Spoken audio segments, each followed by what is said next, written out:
All right. So I was going to pick up, she was working late one night at work down the street. We lived down the street, so it wasn't too far for me. So got in my car, started it up, backed up, was backing out the driveway, and I see this like really bright light above my car, and I'm like, oh, okay, you know, I'm like, that's really bright. And as I'm looking up, it gets super close to my car. Like, it got so close, I felt heat. Like, it burned up the whole car. Like, it made it feel like I was burning, and I was like, what the hell? And then it slowly backed away, way high up in the sky, and I was like, sitting there for a second, like, what the hell just happened?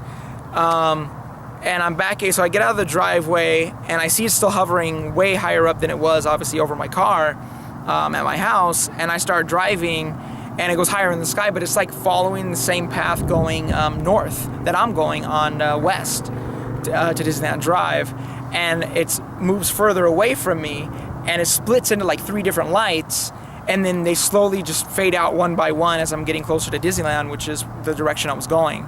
And I was like, what the hell was that? So, and I'm driving up to Disney, kid you not, 2 Black Hawk helicopters just show up and start flying over the Disneyland hotels. And I'm just like, how is it that, like, I just saw this light and then 2 Black Hawks are flying over the freaking resort right now? And I'm just looking around, the lights are gone, but these helicopters look like they're looking for something. And I was like, it was late at night, nobody's around, especially in that area. We've seen so many things in our neighborhood, and there's nobody around to see it. So I'm like, well, I'm a crazy person because, hey, did you guys see that? And everybody's like, there was like a chase 10 miles away. Like, you think it was a police helicopter or something? Like, it wouldn't burn up the inside of my car, so I highly doubt that.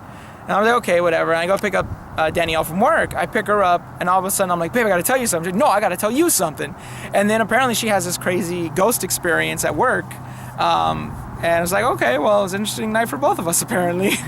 And by the time I leave from picking her up, the Black Hawks are gone. There's nothing going on. It's all quiet again. So it was really weird. Probably that was one of my most intense, like, close encounters ever.